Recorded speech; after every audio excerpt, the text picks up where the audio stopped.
Hello, hello, good morning, good afternoon, good evening, wherever you are in the world. This is Coach Tiffany Parra, editor-in-chief of Fitness Fanatics Magazine, elevating your mind, body, and spirit. Happy October, y'all. We made it to another magnificent month, and this is a very special month, and I have an extremely very special guest with me today to chat a little bit about domestic violence and Domestic Violence Awareness Month. So I'm going to go ahead and bring her on in. Hey, Hello. what's going on, Lavon? Welcome. Thank you. Thank you for having me. Oh, I'm so excited to have you on the show today. So please just take a moment to share with the audience just who you are, where you're from, and just a little bit about what you do, because you do a lot of magnificentness out there in the world. Okay, Tiffany, now you're going to make me live up to it, right? Uh, Hello, everyone. Thank you for joining us. Thank you, Tiffany, once again for having me on your fabulous show. I am Lavon Morris-Grant, and I hail from New York and New Jersey, New Jersey being my birthplace. And I live now in Atlanta, Georgia, where I've been for the last 20 years, raising my children who are raised. Thank you. They are all grown, three grandkids and three bonus grandchildren. So I am a international speaker, a life coach, and author of a new book that just came out, just was published last week. So I'm excited about that. And I am a consultant, and as Tiffany said, entrepreneur. And most importantly, for today's episode, I am a domestic violence expert and an influencer in my industry. And I've been in that industry for 3 decades. Uh, wow. And it is my passion, it is my life purpose, it is my calling, and it is what I do to help women and families and communities, move forward towards healing. Awesome. So, Lavon, this month is very special. For you, and for a lot of us out there that have gone through some things when it comes to domestic violence, regardless of how it looks, whether it be verbal, whether it be emotional, whether it be physical. Would you mind sharing a little bit of your story with our audience today? Oh, sure. Wow. Yes. So we're gonna go right there, guys. We're right Yeah, there. yeah. We don't play. I'm So diving in. I don't play. No. and so before I jump all the way in, I just want you all to remember as you hear me speak, when you think of domestic violence and other survivors, right? Um, and when you look at me, every survivor or most of us as survivors, we don't always look like what we've been through, or we don't Mm, always look like what we are going through in the moment. So that phrase, well, you don't look like a victim. Well, I don't know what a victim looks like, because when 1 in 5 women are being, or 1 in 4 women are being abused, like who can you say is or is not a victim, and what is that supposed to look like? So I just wanted to put that disclaimer out there for people to open their minds and their eyes and their ears to listen, and not look at the titles of people, and not look at the physicality of a person, right? Of right. who is deemed a victim. Okay. So with that, and for sake of time, I have to just give it to you all, because you have to buy the book That's to what I get was going to say. the detail, right? Or ask some questions that we could get back to you in some time. And so I was a young mom, young wife, 34, I believe, at that time. My husband was 35. Our children were 14, 7, and 4. We were living the American dream, so to speak. We both were educated, meaning we had our college degrees. Um, a two-household family, making close to $100,000 at that time. And unfortunately, there was a lot of verbal abuse. And at that time, the work I do today, we weren't even talking about verbal abuse. The only abuse that was talked about under domestic violence umbrella was physical. Right. So the verbal abuse was no big deal to me. Um, but now we stress it. And what happened, I left my husband uh, for 10 months. I left him 10 months into the 10-year marriage, and believing we were going to get a divorce. right? That was the plan in my head. And I left him, and the children were with him. And for many, many reasons, the children were with him. And I came down to visit, meaning came down from New York to New Jersey to visit at the home we have purchased some years ago. And the next day, unbeknownst to me, my husband wanted to have this family meeting, and I refused. And next thing I know, he's asking me again for a meeting, and I say no. And I turn to look at him, and there's a gun pointed Mm. at my left temple. Wow. And he pulled the trigger. He just pulled the trigger. There was no back and forth. He pulled Mm. the trigger, and that bullet, because I slightly turned my head, thank goodness, because that bullet caught me behind my left ear. And that bullet moved from one side of my head to the other side where I physically felt myself dying. I, Mm. I was literally dying, and I just was like, oh my God, I'm dying. I'm only 34 years old. I have not done anything yet. I'm dying. And then whatever spiritual realm I was projected to, what that's what I call it. I Yes. heard my spirit and God talking behind my head. It was amazing, but scary at the same time. My spirit asking God, please don't take us yet. We have too much to do. And I had no idea what that meant, but I heard it. And next thing I know, a bolt of lightning, what I call, struck the top of my head and jolted me over, and life was fully back in my body. But the Wow. bullet is still, to this day, the bullet is still lodged on the other side of my head, my neck. And unbeknownst, my husband, now these next bullets, I don't know about, guys. I just know it because it happened. Right. My husband shot me again. He shot me in my thigh. And I got out the bedroom because I don't lose consciousness. Now, my children, who I told you were 14, 7, and 4, they are downstairs looking up at their dad shooting me. My children, I get out to the hallway of the bedroom. My husband shoots me again. That bullet, he shot me in my butt. At that point, something told me I just literally dove head first down the stairs. Didn't break a rib. The doctors don't understand how that did not happen. I'm swimming down the stairs, and I'm yelling as I'm holding the side of my head, yelling, Marquise, Corey, Sharia, wait for me. Mommy's coming. Mommy's coming. I get down the stairs. Before I get down, he shoots me again. He shoots me in my foot, in my left foot, and it breaks this toe. Mm. I do a duck and roll when I get down to the bottom of the stairs, and I grab my children, and we run to the back of the house, not the front door, because he's shooting still at the front door. We Mm-hmm. run to the back of the house to get out the back door to run back to the front to a neighbor's house. I grab my children, and we run into the neighbor's house. Now, while I'm there, I'm believing I'm going to die any minute because a bullet in your head tells you should be dead. So I Right. lay on my neighbor's floor to die. Like I'm ready to die. My children are safe. I tell the neighbor to put them in her basement. Mm-hmm. The neighbor is my friend, by the way, so I didn't just bust somebody's house. And Right. but I would have. Yeah. And I'm believing, my children are in the basement, they safe, and I lay on the floor to die.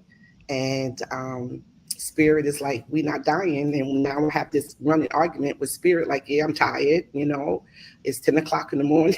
Like, yes, I'm dying. And that was September 8th.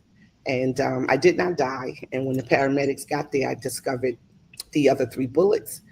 And in the midst of that, laying on the floor to die, I also discovered that my husband shot himself once in the right temple. And they rushed us both to the hospital in Newark, New Jersey, and where my husband expired 2 days later. He died 2 days later. I planned the funeral. And the biggest thing, I know that you were all saying the biggest thing on the bullets. Yeah, the bullets were a big thing. The bullets are the drama, right? But the biggest thing and the hurtful thing was the community in the church blamed me for all that happened. And Wow. that was all people could see was to blame. They couldn't see a family in distress, that these children could have lost both their parents. But no, it was all about the blame. And that blame was on me. And we could talk more about that, Tiffany. But the long and short of it, that's what happened to me. Um, and I survived, and I'm thriving. But it took a lot, Mm-hmm. because what we did not get into, and I'm sure Tiffany will, is all the emotion of the depressions, the heartache, the grief, the pain, the me wanting to commit suicide, all of those pieces, people don't get to see that, Tiffany. They don't see the back end. They see me today and think, oh, she's an international speaker. Oh, she's an author. Oh, she this, she that. And yeah, I am all that. But to get to all of that, it took a lot. It took every bit of, not even me, but every bit of who God was. Because me, I was trying to commit suicide every day. Mm. Um, Wow. yeah. Just such a powerful story. I mean, I'm over here. I'm almost in tears, and I know we've got some viewers right now as well. Let me go to the comments. We've got Nara. Hi. She says hi. Welcome. We've got a is it Sumaya Coleman? She says Samaya. congratulations. Samaya. Okay. Samaya says congratulations to you for your tenacity and perseverance to fight for your life and your children. Stay strong and keep going. Your voice matters to all survivors. Thank you. Thank you, Samaya. We got Sharita Lewis. Hello from Bowie, Maryland. This is Sharita Lewis. Thank you so much, Sharita, for joining us. Whew, sis. That's nothing but God. And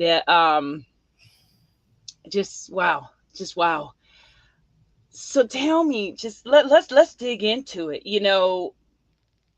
There's so many people out there going through domestic violence and you don't even know it because like you said, it's people are just they're showing up Mhm. the way that they feel they need to show up and they're hurting inside. So what are some signs of domestic violence? I mean, you got the obvious, right? The bruises and things like that, but what are some other signs that we can look for to be able to help somebody that might be going through something? Wow. So great question, Tiffany. First and foremost, when people are showing up who are being abused, particularly women, because 85% of women are the main ones who are being abused by men. And what we call that is intimate partner violence, right? And so they're showing up because of the stigma attached to domestic violence. As I said to you, Tiffany, about me being blamed, well, we blame the victim, Right. and particularly if she's a woman, and even more so if she's Black, right? We must have done something. She probably talked too much. She probably didn't shut up. All kinds of craziness of people's opinions, but your opinions don't match up with facts, right? And Right. so that's why when they're showing up trying to get through their day, the shame, oh my God, the shame that is attached to being an abused woman or being a woman who, is being abused by her partner, especially when you're out in the limelight and people think you got it all together, but behind Right. closed doors, the B words, the F words, the C words, and that verbal does Yes. a number. And so when you ask Tiffany about signs, I'm gonna give us some signs, and I could give you signs all day long. But until we as a society come together collectively, right, to not just recognize the signs, but acknowledge the signs and really put some emphasis on that. So one of the first things is the control. Control is easy to recognize in the sense of he controls who you talk to, he controls who calls you, he controls the money, right? He controls where you go, where you don't go. He controls how long you have to be somewhere. He controls what you wear. And it could be really subtle by, babe, I really like you in that orange wig. You should wear the orange wig. And when you hear that, it sounds like love, right? It sounds like, but what happens if you don't change the wig? Mm, right. What happens when you Right. don't change the jewelry or you don't change the shirt or you don't change the way you scramble those eggs? Right? Right? Something to that mundane. What happens afterwards? What is the communication when you say, no, babe, in the nice, loving way that he gave it to you? No, babe, I like the purple wig for the day.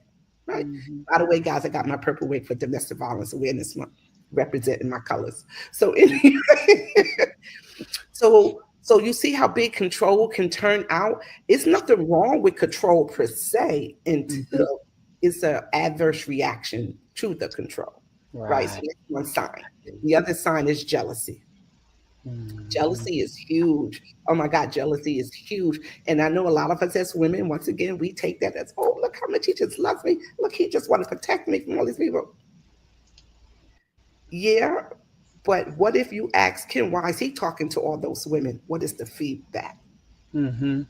of how he relates to you coming at him with your jealousy, right? I guess jealousy is a human reaction. Right? I'm not saying we're Absolutely. not jealous, but it's how is that jealousy controlled? How is it maintained? And who is Mhm. the maintaining of the jealousy, right? Right. Right. That if I'm just flirting, okay, babe, I won't do that again.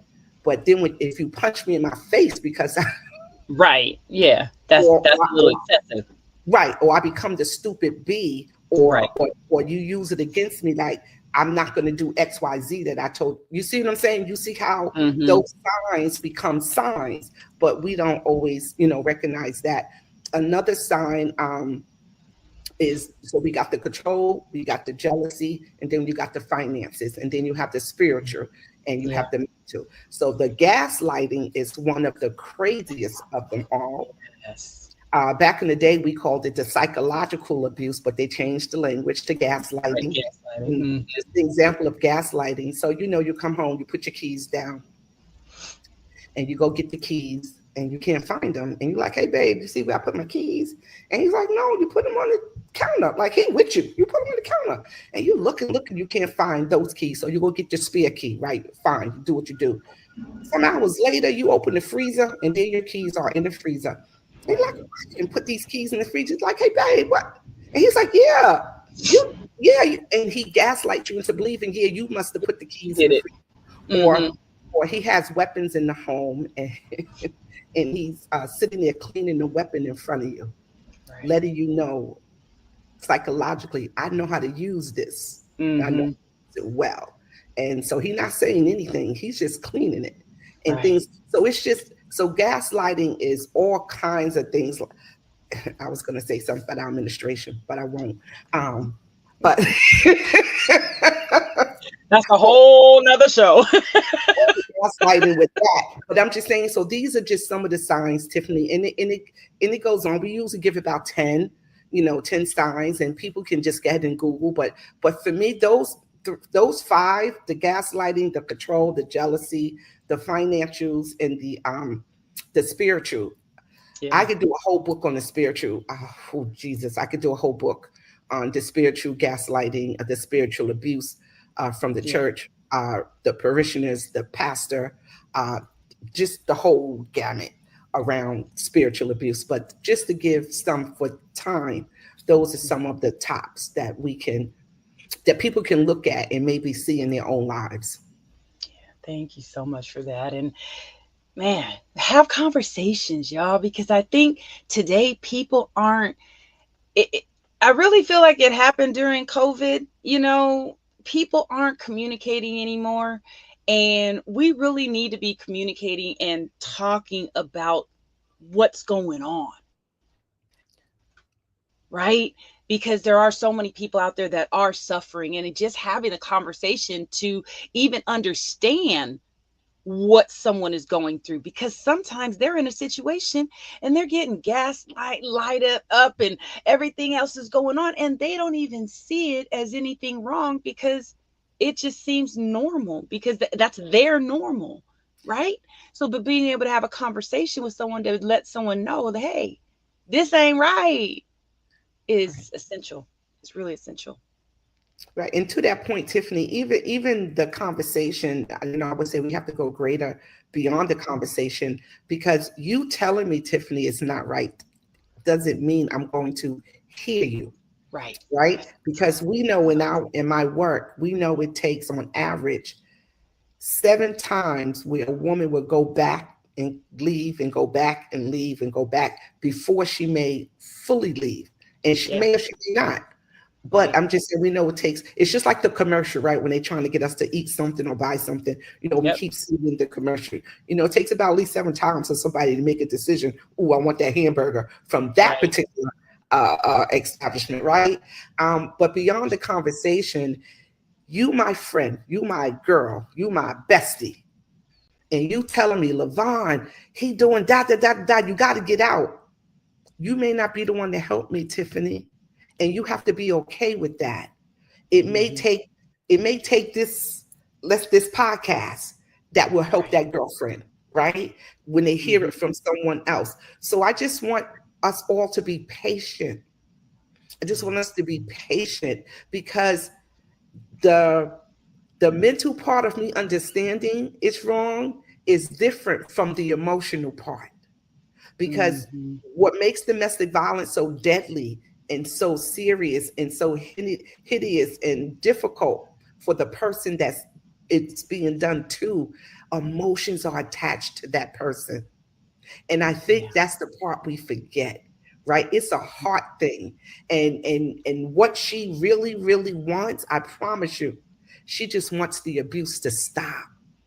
Right. And she has been conditioned to believe, or just believing, she can help him stop if she just does this to a point where nothing matters, because at the end of the day, what that person wants is power and control.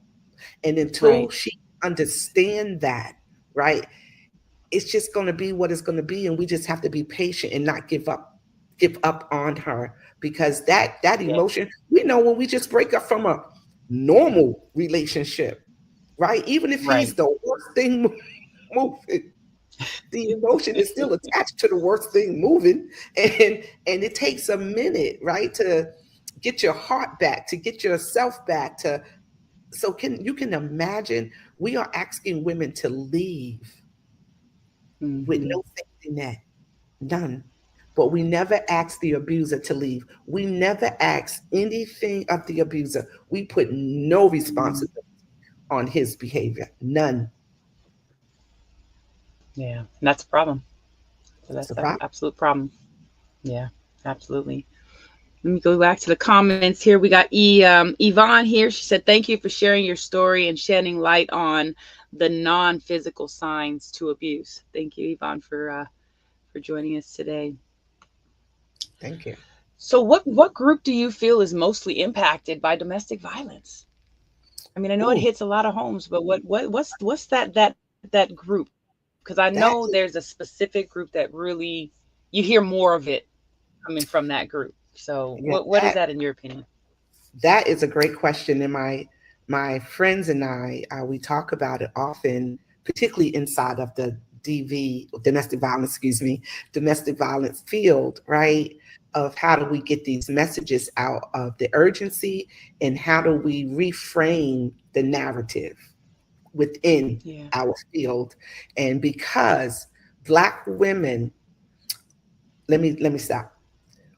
White women are the largest group of women who are killed, no, excuse me, who are battered. And then, all the other Mm. groups who are abused, right? They are abused. Hmm.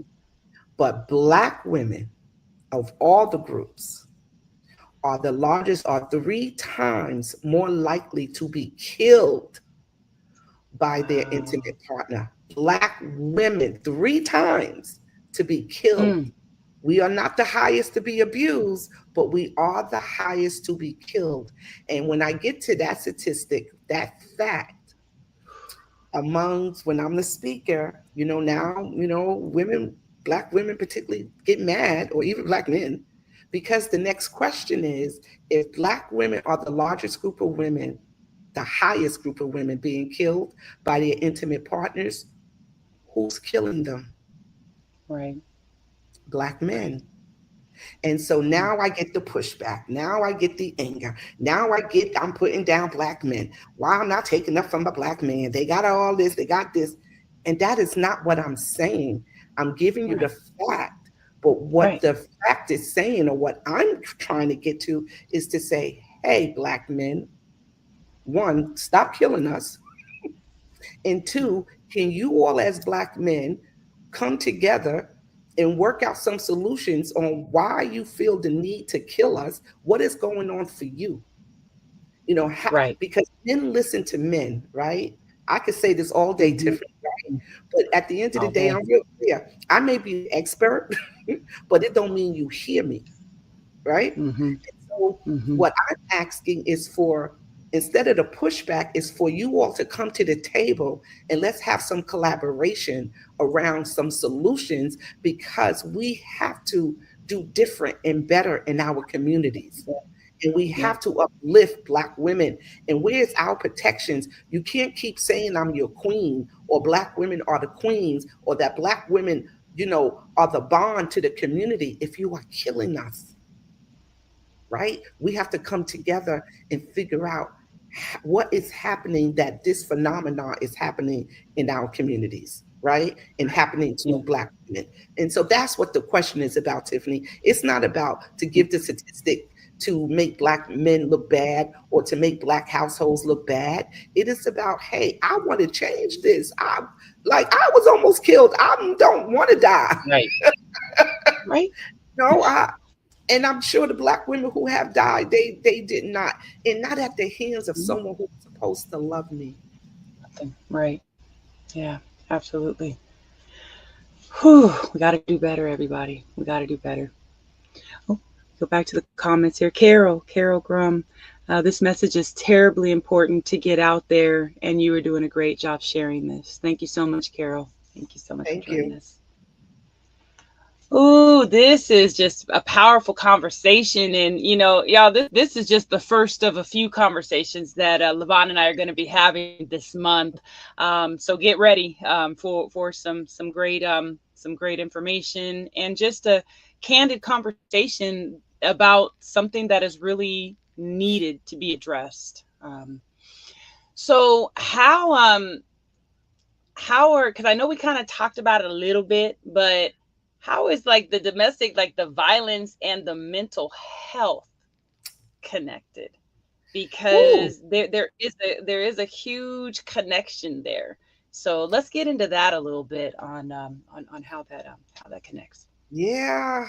Um, so I gave a little smidget of Yeah. the depression that I was Right. in. And if I had a different word, Tiffany, it was I would give it to you, because it was beyond depression of where I Hmm. found myself. And to find yourself there year, not just day after day, I mean year Hmm. after year after year. I was depressed for years after what my husband Wow. did, even though I was showing up. Like, I wrote a book. Yes. I wrote a whole book in my depression. And but my mental health was shot. It was shot, and there was no one to really talk to Hmm. about it, because when we talk about the stigmatization of domestic violence and the shame, it's two Right. times higher when you dealing with mental health issues, and it's not even being necessarily diagnosed with the illness. And I probably did have Hmm. it. I think me and my children, I think we were diagnosed with PTSD. Yeah. Just telling the doctor, but that mental health. So those of us who have found ourselves in abusive people, Hmm. uh, see, there's a difference when you say with people opposed to the relationship, right? Right. So that that correlates directly to how I show up mentally or how I don't, right? And I don't think Hmm. people connect those dots, that my mental health, if I am not able to take care of my children, and if I'm not able to, feed my children, if I'm not able to take care of me, to get out of bed, right? A lot of suicidal ideation happens. And I know for Hmm. me, when I say to you all, I sat there and thought of all kind of ways how to kill myself every day. Wow. In the midst of talking to you, Tiffany, I'm in my head like, I wish she shut up so I could get back to figuring out how I could kill myself, because I'm Mm. not good as a mom for these kids. I don't know how to get us through this. I'm not the best person to get us through this. I'm in the way. These bones will never live again. These are the conversations I'm having with myself at Right. that time. And then some women turn to drinking, right? Yeah. Some Substance women turn abuse. to abusing pills, right? Hmm. Um, some women turn to cutting. So all kinds of issues show up. They can't go to work anymore, right? Hmm. So when we look at our mental health, if you just make the correlation from domestic violence to mental health, the suicide, and some women do commit suicide. Like Yeah. some do go through and do commit suicide, and now the grief starts all over, especially for the children. And so Right. you got all these pieces coming at her when she's being abused, right? That she has to still try to maintain all these pieces. And then let's say she doesn't do a good job, but she's still with the abuser. Right. And then he comes home and now he's on her and he's beating her because his behavior on her, she can't maintain what he's done to her. So now she gets Right. beat again because so the cycle, that's why we call it the Vicious cycle. cycle. It's just Yeah. a vicious cycle, but yet and still to this day, it just behooves me and it still hurts my heart that we as a society are still looking to blame her and Right. not put the resources that are necessary to help her. But so then the other last thing on the mental health issue, Tiffany, I mean it's all Yeah. mental health, is Yeah. that if I'm a bad mother or I'm found to be unfit, right, the state gonna come in and take my children and give them to Mm-hmm. you. But look, Tiffany, when they give my children to you, they're gonna give you all the resources to help take care of my children. They're Right. gonna give you a monthly stipend. They're gonna give you all the resources into all the places you could take my children for therapy. But if I go ask for that same help, Tiffany, as the biological parent, I don't get any of that. It, this There's is how something wrong crazy This is how there. crazy our system is. Right. And if you Right. ask any child who's an adult now, who would they have rather stayed with? They want to stay with their parent, The parents. Right. right? So help. So let's put the resources to help the parent To keep the become kid, to help the kids, to help them fit. stay together. Right, but no, Tiffany, we don't do that because even though the system didn't say verbally, you bad, it's your fault. That's what they're saying, Right. right? That's what they're Right. saying. And that's what we are saying and plays on our mental health when we ask that question, why don't she just leave and go where? Go where, Right. Tiffany? There's nowhere to go. And so when we look at today, 2025, it's even worse than what it was 30 years ago, right? Because people can't Yeah. even afford their rent, right? Absolutely. So Right. people grocery prices are astronomical. So where are people going? Where are people going?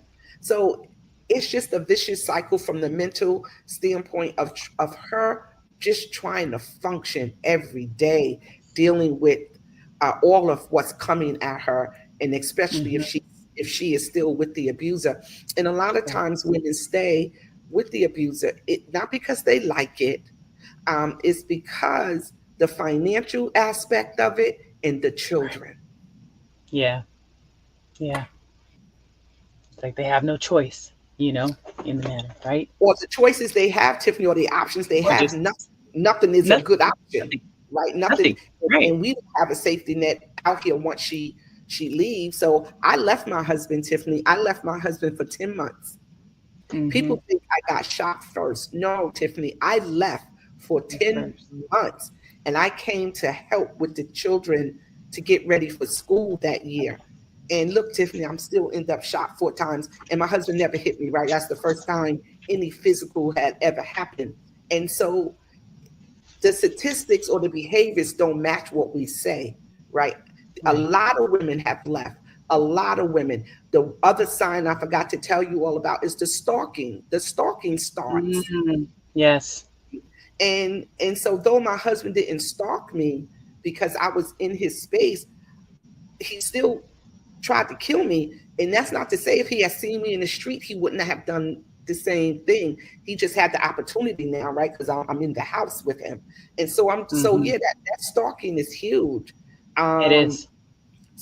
I've been so in yeah, this situation before as well, and it's scary, yes, because you don't know what's coming. And I think that also weighs on that mental health because now you're on eggshells all the time and you just don't, you get paranoid, and it really it could be a really bad situation. So no, I just yeah. Yeah, and it has So been many I women. question I have for you, Lavon, because you have gone through such a healing process to get on the other side of this. Can you share a couple of things with the audience that you did to be able to just go through this healing process? Because this is tough. And I know there's people out there that are looking for just, just some ways and some tips on how they can maybe just start their healing process. So can you share some things with our audience? Oh, sure, Tiffany. Your questions get better and better. I tell you, wow. Um, let me just say I'm still in the healing process, right? So, and it's been almost 30 years. I am still in the healing process, and maybe not all from the shooting, Tiffany, but just healing is a process in our lives, Absolutely. right? To continually to take internal inventory of what's happening for you around you, the different things that show up in your life. So let me just put that out there. That healing is a process every day, all day. For me, it is. And Me too. right. So don't, but for that, I can't say to the audience when I got to the healing process. All I can say, I share with you all, yes, I wanted to commit suicide every day for about 5 years. So maybe that's when some healing started showing up. But I was committed, Tiffany. I went to therapy every week.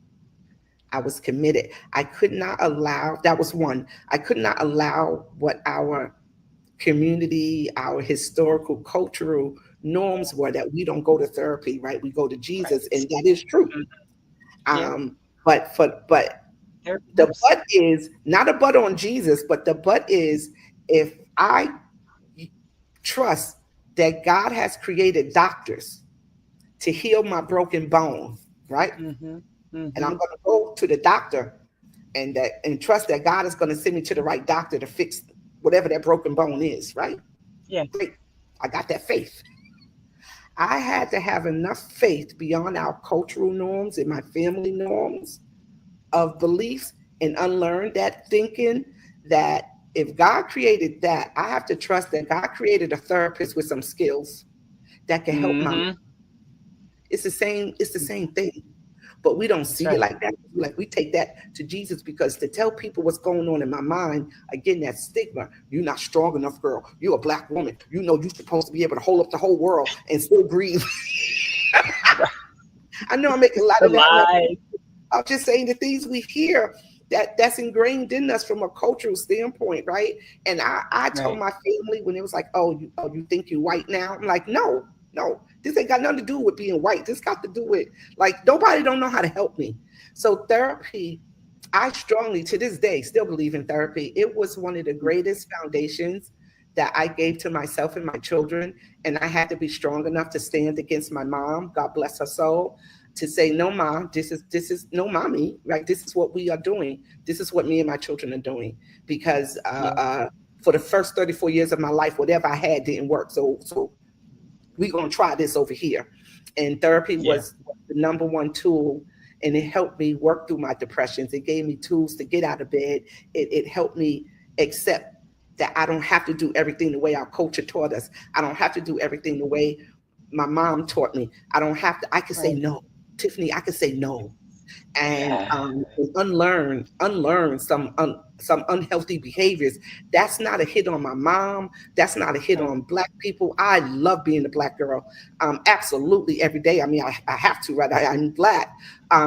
So therapy was one. The other thing was taking the tools that I learned from therapy and applying them, even when I didn't Mm. know. I'm gonna give y'all, for instance, September 8th was my day that I was shot, almost killed.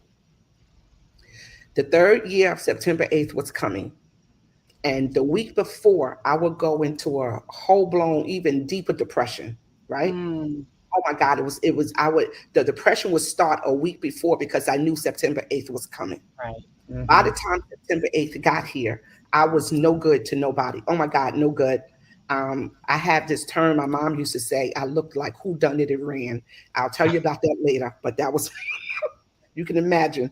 Who Yeah. done it again? That's what I looked like by the time September 8th got here.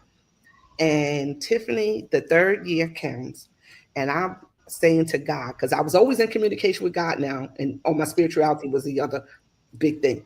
I was always in communication with God. And I said, God, September 8th going to keep coming as long as I keep living. And Right. I can't keep finding myself here. Because Tiffany, when I would go, it took more work to get out of it. And Right. then just to get back to the depression where I was. And then to get, so I said, God, I can't. That third year, Tiffany, I was just like, God, I can't. I can't keep finding myself here. Yeah. And this is what God gave me. September 8th, guys, is my second birthday. I have two birthdays. September 8th is the second. So I had promised God. So by the third, September 8th, I was 3 years old. I said, God, from this day forward until I turn 18 on September 8th, I will keep celebrating September 8th. I made September 8th a celebration instead of my death date. And Mm. and I looked at it as a 3-year-old little girl who went into the candy store, and I had my pick of anything I wanted from the candy store. And that's Wow. because that's what 3-year-olds do, right? They like all Right. shiny, sugary stuff. And so Right. each year, Tiffany, as I got older, I did things for myself, and then I had a big sweet 16 party on Facebook. When I turned 16, Wow. everybody celebrated with me. They sent messages, Tiffany. We had a hour-long party on Facebook when I turned Amazing. 16. And then when I turned 18, I put it out. Everybody congratulated me, and I could not believe when I turned 18 some years ago, I I was like, I was like, oh my God, I was this. And I was like, oh my God, Lord, I never thought and believed, Tiffany, these bones would ever live. But here I Wow. was, an international speaker, a two-time book author, an Yes. influencer in my industry, an entrepreneur, or this. I had raised my children. They all grown. They went to college, Tiffany. They doing well. Da da da da da. Oldest Yes. went to You Morehouse. did Other that. Savannah State University. Other child went to the military. He went into the Navy. He just retired. Won't he do it? It was the therapy, my spirituality, my faith in God. The biggest thing my therapist said to me after I cussed him out when he said trust the process, but I cussed him out on that because like I ain't trusting no process. I ain't say it like that, Tiffany, but that's so I trusted the process. And somewhere, Tiffany, I began to believe that I deserved to be here. I began to believe that I had something to offer the world, right? I began to Yeah. believe the unlearned behaviors were okay to pull on healthy behaviors. And one of the last things I did, Tiffany, that could hopefully help someone, I surrounded myself and my children with positive people in Yes. positive places. I That's got them right. involved in the Boys and Girls Club, dance, sports, because I was a track athlete, right? And I was really good. So I Yes. used every outlet of opportunity that I saw as positive. I didn't care what ethnic groups was in there. My kids going. and, Right. and I care. Like, y'all got it. We need it. And I just kept and the biggest thing, this is just me. I stayed consistent. Even when I didn't believe Yes. it.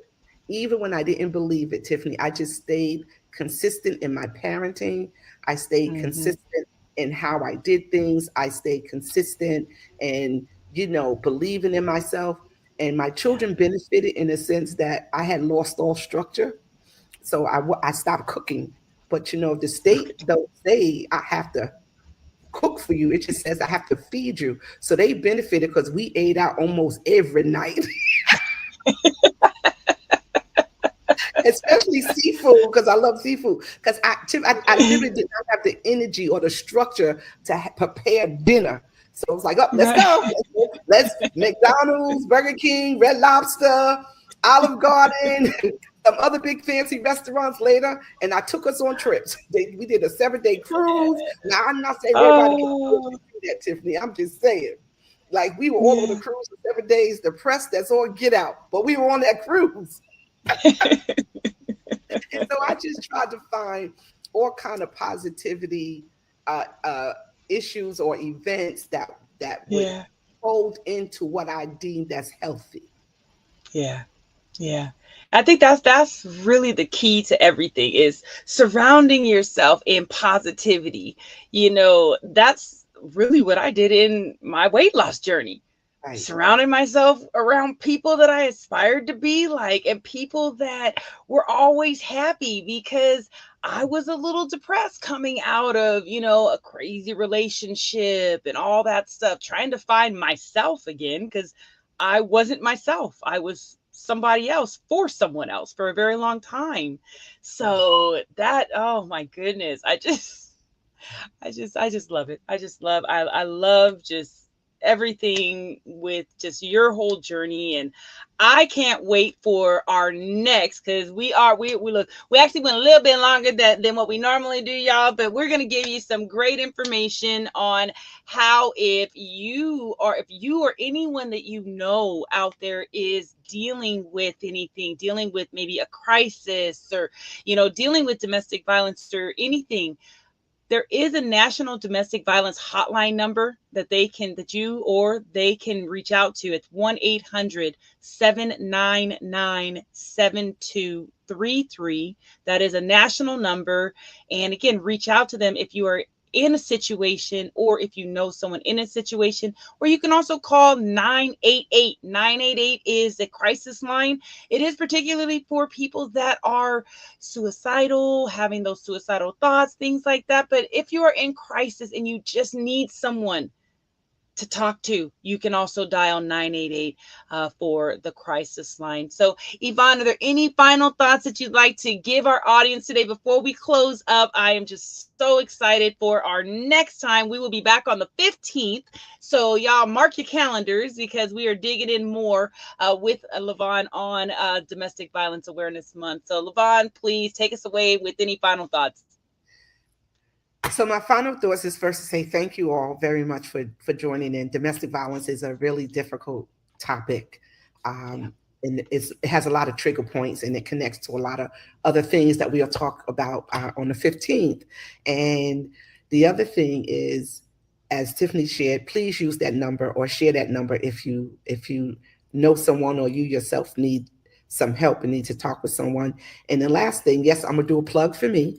Uh, you can go to my website at www.lavonmorrisgrant to purchase my products. But I just have to show Tiffany, this is the new book that came out Friday, When Silence Screams, Oh, Maya's Mental Health Story.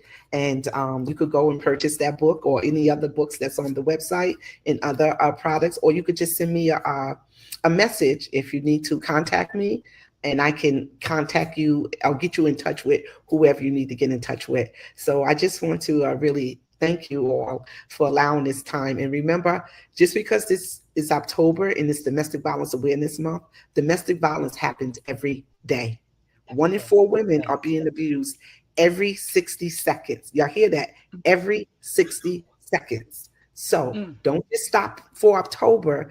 This happens every day, and we can use your support. So thank you. Absolutely. Absolutely. Thank you so much. And one more thing, y'all. She is also a contributing writer with Phoenix Fitness Fanatics. So definitely subscribe to Phoenix Fitness Fanatics so you can see her amazing content, articles, all that good stuff. And meet us next time on October 15th. It's going to be the same bat time, same bat channel, and we will be here to discuss more. So let me just go right here to the comments real quick Yes. before we close up. I don't want to miss anybody. Nore, yes, no, is Nore. Thank you, Vaughn, for saying your story. Thank you, Nore. Brittany, such big congratulations to you, Lavon. That's Brittany. Is it Eltridgeham at Eltringham? I'm sorry if I'm messing up names too much, but thank you so much, Brittany, for joining us today as well. So, everyone, we want to thank you so much for just tuning in. Thank you for your support. Subscribe to Phoenix Fitness Fanatics. You can go to Phoenix Fitness Fanatics Mag 2021.com. You can get your subscription, $35 for lifetime. So definitely join us and we will see y'all next time. Thank you so much. Have an amazing day. Take care.